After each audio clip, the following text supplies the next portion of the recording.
A black figure Attic Siana cup, attributed to either the sea painter or the Taurus painter. Greek, produced in or around Athens between 570 and 560 BCE. James Logie Memorial Collection accession number 39.57.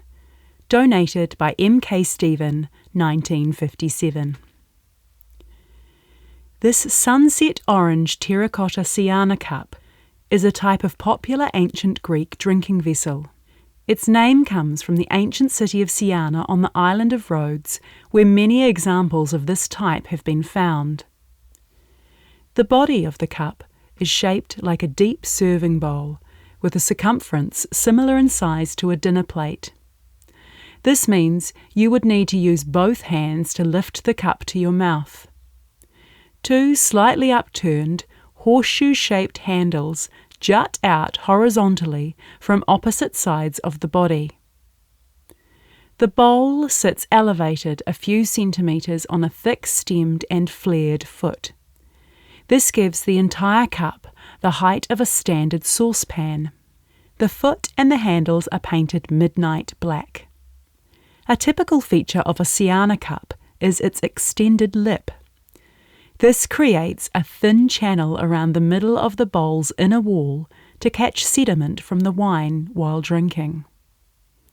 Around the bowl's exterior, the ridge of this channel bulges outward like a seam.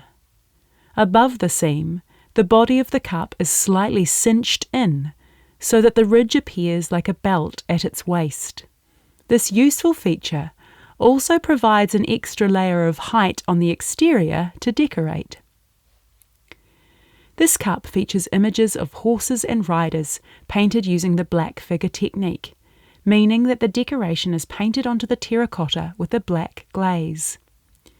There are two scenes on the exterior, each one using the space between the handles. On one side is a lively action scene, thought to be a riding contest. 4 nude male youths sit astride galloping horses who race at speed towards our left. The horses' front legs are raised upwards mid-gallop, while their grounded hind legs bend at the knees to give the impression of forward-leaping motion. To also convey their swift movement, each horse's front legs overlap the flailing tail of the one in front of it. Their riders lean backwards while gripping the horses' bridles to keep their balance. At the far right of the scene, and behind the last rider, flies a large bird matching the rapid pace of the horses. A cherry red paint has been added to the horses' necks and hindquarters, and for the bird's wings and tail. One of the central horses even has short lines incised along its mane to give the effect of flowing hair. These strokes stand out vividly against the contrasting black paint. On the other side of the cup is a calmer scene, thought to depict 2 of the riders after their race. There are also 3 standing figures in this scene. They are the same height as the horses. Reading the scene from our left to right, firstly, there is a voluptuous young man standing in profile and facing towards the right. His left arm is raised in greeting to the approaching riders. A cherry red robe is draped over this arm. His hair is also painted red. In front of him is a youth on horseback. Then, standing in the centre of the scene, is a woman, also in profile and facing towards the right. She wears a plain dress down to her ankles with a sleeved, cherry red robe over the top. She holds her arms out in a welcoming gesture to another horse and rider standing before her. Finally, at the far right of the scene, another woman stands behind this second horse. This time, she faces towards our left, and is almost a mirror image of the other woman with the same clothing and gesture. There is debate over whether these last 2 figures are indeed women due to the lack of customary identifying features such as added white paint. Here, we have chosen to call them women based on our sources.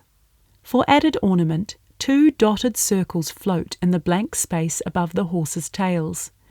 These can be interpreted as wreaths or garlands, which were traditionally awarded to the victors of sporting events. More decoration on this cup continues inside the bowl. The inner wall is painted solidly with a lustrous black glaze. This allows the image painted on the reserved terracotta tondo, the circular bottom area of the bowl, to brightly stand out.